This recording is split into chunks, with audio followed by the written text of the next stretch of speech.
And now we have come to the end of the first day of National Skill and Entrepreneurship Innovation Conclave, but very important session because here we have a special talk on Industry 4.0 and Future of Work by Mr. Vijay K. Banda.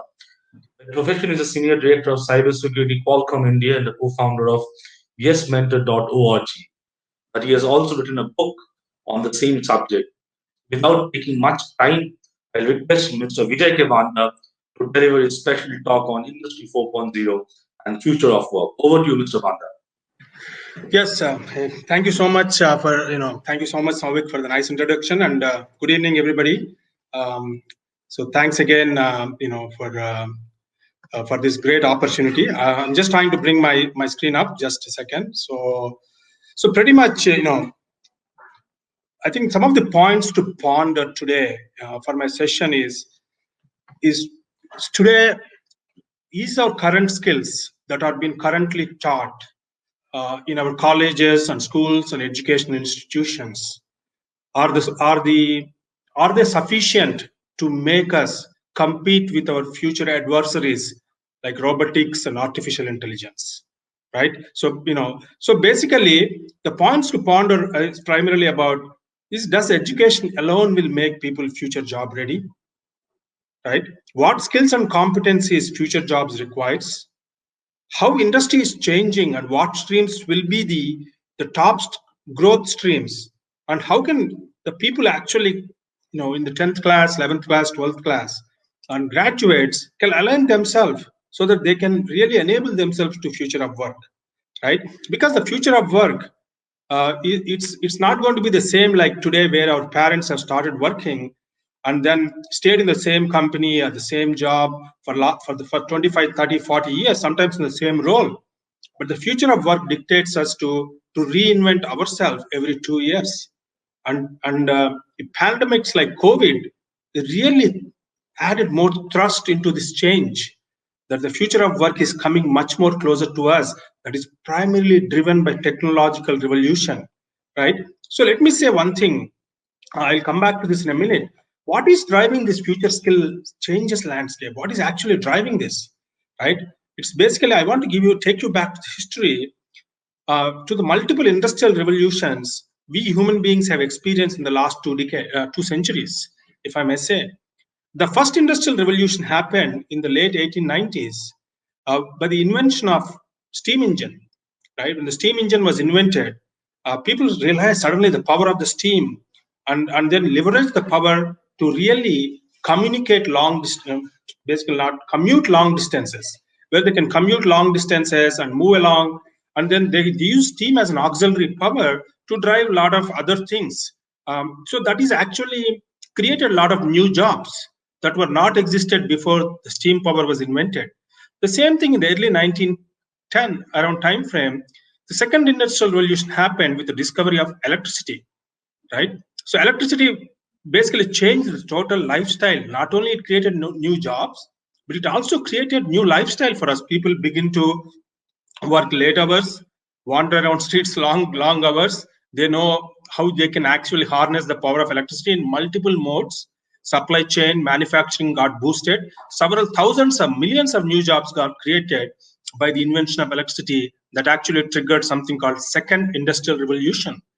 Now we are in the middle of, then came a third industrial revolution. And this is the revolution that actually predominantly driven by telecommunications, that came around 1980s time frame, where you basically have telecommunications, advent of telecommunications, internet, world wide web, email, right? This TCP IP protocol, real-time implementation, network WAN, LAN, and all this. So slowly the telecom and mobile wireless and all actually made the third industrial revolution, enable e-commerce, and it created tons of new jobs. Now the industry says is, now we are in the middle of a new revolution called the fourth industrial revolution, predominantly driven by so-called technology, right? So if you look at today, look at our experiences today. Once upon a time, right, we go to a bank to withdraw money. Now, how many times in the last 3 months one went to a bank to withdraw money? Same way, we go to movie theaters to watch movies. Of course, COVID is there now, but imagine how many times in the last 1.5, 2 years, we preferred going to an Amazon or a Netflix versus going to a movie theater on a cold night, right? Similarly, the number of time you actually chose and opt a Uber kind of transportation, number of times you prefer texting through WhatsApp messages, right? Number of times you used an online provider for your groceries versus going to a grocery store. So pretty much technology is already changing the way we live our lifestyle. So but the key thing, my friends, is technology is also changing the future of work. In fact, it has changed a lot of it due to COVID. The future of work is already changed. There's a lot of drastic challenges that are actually thrown upon us with this technology. Like, for example, COVID, vaccination. Now, people know that vaccinations can be done in 9 months now.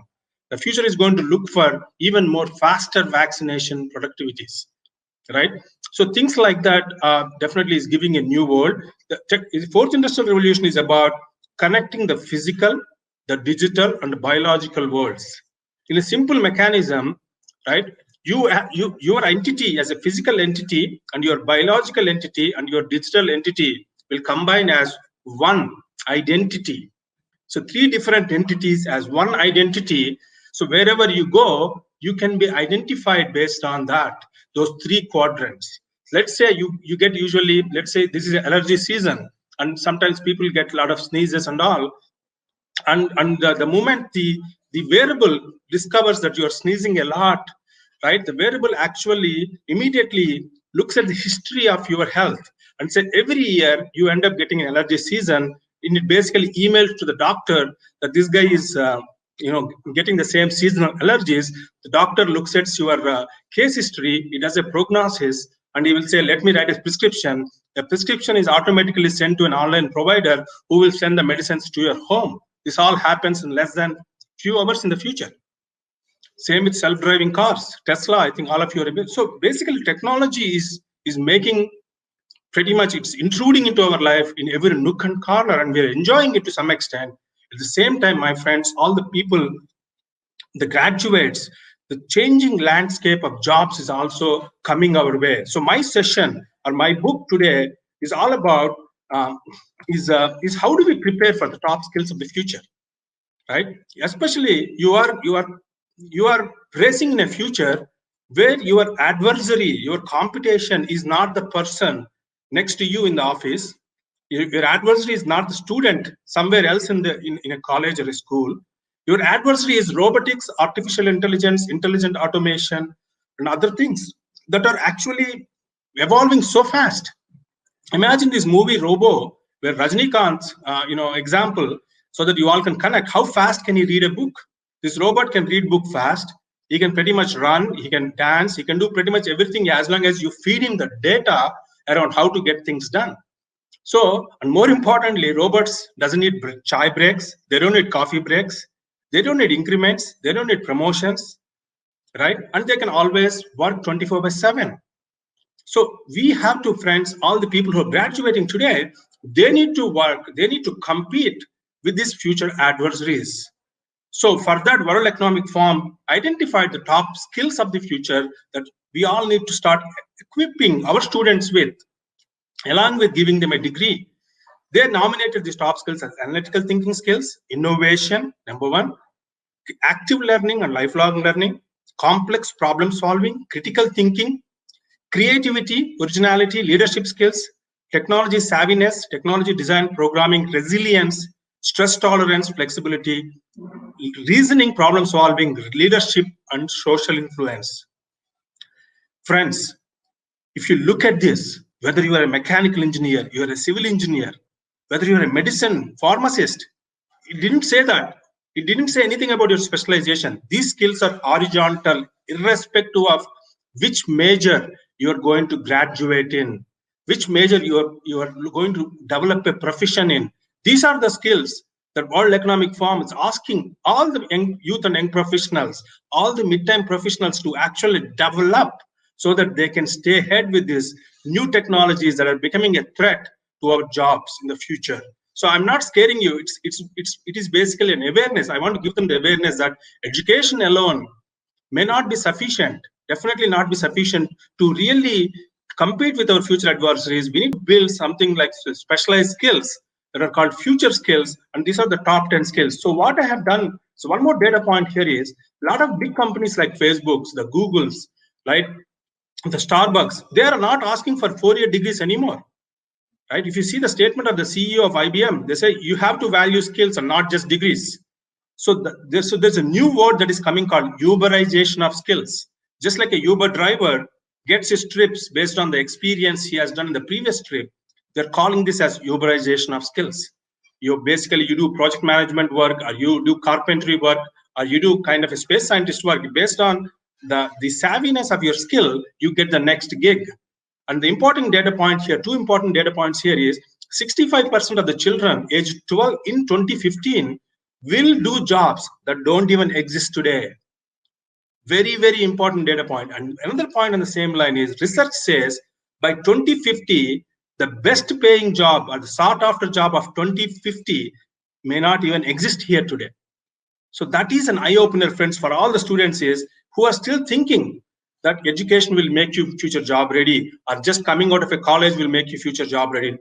We have to start equipping them with additional skills, additional breadth and additional depth skills in the areas I mentioned. And then that's what the question is now, how do we get future ready? So again, this is about myself. My day job is I work for Qualcomm as a senior director of cybersecurity. My passion is to mentor youth and young professionals, and this is the book I wrote, Skill Up India, which is actually Amazon bestseller. Coming to this, the gist of the book is skills are going to be the new global currency of the future. That's what the word I want to give you is skills are going to be the new global currency of the future. Right, and it's important for all of you to understand Industry 4.0 is the future is requiring the future workforce to develop advanced skills, right? Not the generic English speaking skills, but advanced skills like problem solving, creative thinking, critical thinking, creative problem solving, innovation. These are the skills that it's requiring to develop. So I have given a simple 4-step mantras to help all the people get this, and I'm going to drive through the next 5 minutes quickly. That basically talks about 4 simpler steps, 4 mantras. The reason why I call them mantras is just mantra. The power of mantra can be only accomplished through repetition. So this needs to be repeated, whether you are a college graduate or a professional or a 30-year person. You can keep applying these four mantras. So the first mantra is develop industry awareness. Today, if I talk to a lot of youth, I did a lot of mentoring sessions. I interacted with almost 5,000 students the last couple of years. The industry is going this way, and the students are still thinking this way. So we need to get them more acclimatized to the industry, how the industry is going, what is Industry 4.0. They're enjoying WhatsApp, but they don't know how WhatsApp works. They're enjoying Wi-Fi at home, but they don't know how Wi-Fi works. They're enjoying streaming at home, but they don't know what streaming is all about, right? So we need to get them the practical aspect of applying their knowledge with the industry. So that is the first step, make them more industry savvy. Okay, that is the step, and I've given a list of steps on how to get them industry savvy.